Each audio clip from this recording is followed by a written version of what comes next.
I wanted to introduce you to somebody and introduce the audience to somebody who I think is going to be an interesting fella. There's a man named James Talarico.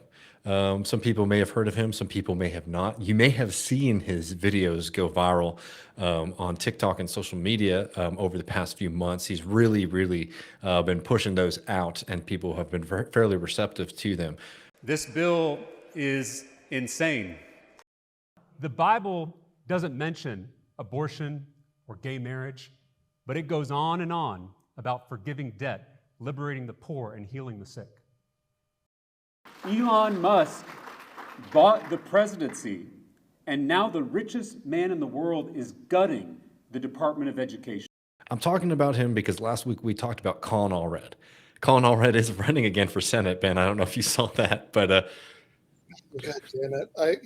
Like politics aside, the future of that Senate seat aside, Colin Allred's politics aside, like it just depresses me because even though I do not and never have lived in Texas, I got at a conservative estimate like 100,000 fundraising text messages about Colin Allred last time. Well, that's why they love him. He raised a bunch of money. He raised a shitload of money actually for the Democratic Party. So. Anyways, he's running. There's been a lot of talk about who's going to run. Beto might jump back in there. There might be a slate again. But this guy James Talarico, he hasn't officially announced yet. But it did just come out. He's a state rep for people who don't know. Talerico is a state rep here in Texas. He's gotten very popular. We'll play a video of his for these kind of social media hits that he's been doing, where he kind of talks in a biblical fashion. He's a seminary master student here, so sort of trying to reclaim, religion and Christianity from the Republicans and the right. I think that speaks to a lot of folks. But how I know he's 100% running is, one, I have been told through the grapevine by pretty much anyone who's involved in progressive politics that his people have been working the phones and are trying to get him to be kind of seen as the progressive in this Senate race. Senate or governor, he's, from what I've gathered, they're considering both. But he's really wanting to run. And number two, that he is on Joe Rogan.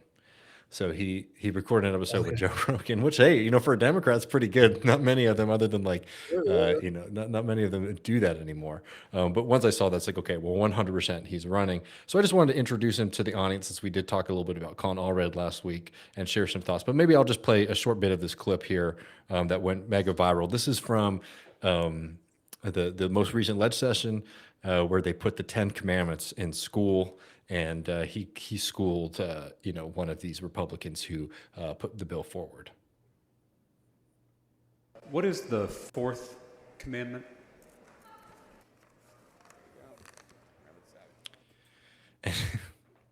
Just look it up. No, it's pretty good, right? But also, I would just also note, just for anybody who's been watching this whole show, that guy to her right is. Briscoe Kane. This is a guy who, Ben, as the flooding was happening here in Texas and children were dying, he tweeted out, "We cannot allow this tragedy to be used as an excuse to grow government." So just remembering the kind of nice Christian values represented by this guy. But anyways, we'll play this clip a little bit and let y'all meet James Talarico. Keep the Sabbath. Part of keeping the Sabbath holy is not working on the Sabbath. That is, yeah. What day is the Jewish Sabbath? It is on Saturday. And what day is it today? It is Saturday. Here we are. The Christian Sabbath is what day?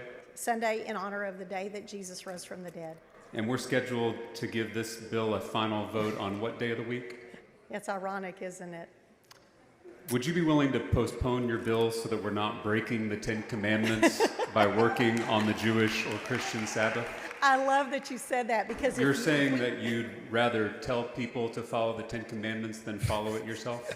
I would have rather have had this bill passed the other day when it was time. We as a legislature are about to force every teacher in the state to post the 10 Commandments in their classrooms.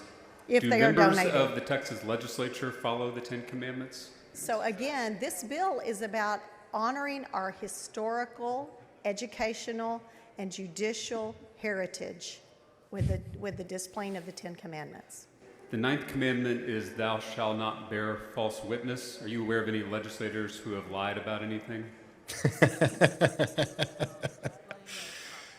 That is, Does- there might be one coming up in a minute if you keep talking. We'll see. The seventh commandment is thou shalt not commit adultery. Yes. Do you think that members of the legislature should focus more on trying to follow the Ten Commandments rather than telling others to follow them? I am, it is, All right, and if you note there, somebody did say in the background, I don't know if anyone caught that, but somebody says, well, maybe it's because they didn't have them posted, which, yeah, I guess so. It's pretty good. Yeah, I mean, he's an interesting guy. You can see why, a lot of that stuff has gone as viral as it has, right? Yeah, I mean, this is some nice, like, honestly, I actually find that kind of heartwarming. Like, this is like the culture war 30 years ago, right? This is like, this is some sort of good, like, vintage, like, kind of Molly Ivan style Texas progressivism right now. So, we'll see. I've met him a couple of times. Nothing like serious, just more like in a room. Sure. He is these legislative sessions that we've had since he's been an elected rep have been some of the most horrendous, conservative, disgusting ones in the state's history. He does speak. To give him credit on his biblical stuff, like, he does sort of talk about like healthcare and poverty. He very famously recently said, like, it might be time to take Jesus's lead and start flipping over some tables. I like it. I think it's good rhetoric. I will say, just to be fair, I would like to see a little bit more. I'm going to be curious to see the substance, and I hope that the plan isn't to just kind of rely on rhetoric all the way through. Especially right. after a Call All Red campaign, which was a disaster, because Call All Red didn't stand for anything. And I'm not saying that to say that James Talarico doesn't. It's similar to Call All Red or doesn't stand for anything, but. He's gone very viral. He's made a name for himself on this kind of stuff. I want to see some of the material things because, this is somebody who is a Warren supporter, not a Bernie supporter, if that makes sense. Right. So Yeah, totally. Yeah. Yeah, no, I mean, this is, I think this is very fun packaging, right? And it's just but yeah, I mean, I think that's a good instinct, like, wait to see what it's yeah, packaging. wait to see what kind of race he's interested in running. If he runs for governor or if he runs for Senate, still an open question. He certainly is going to do something. I think there's no doubt about it.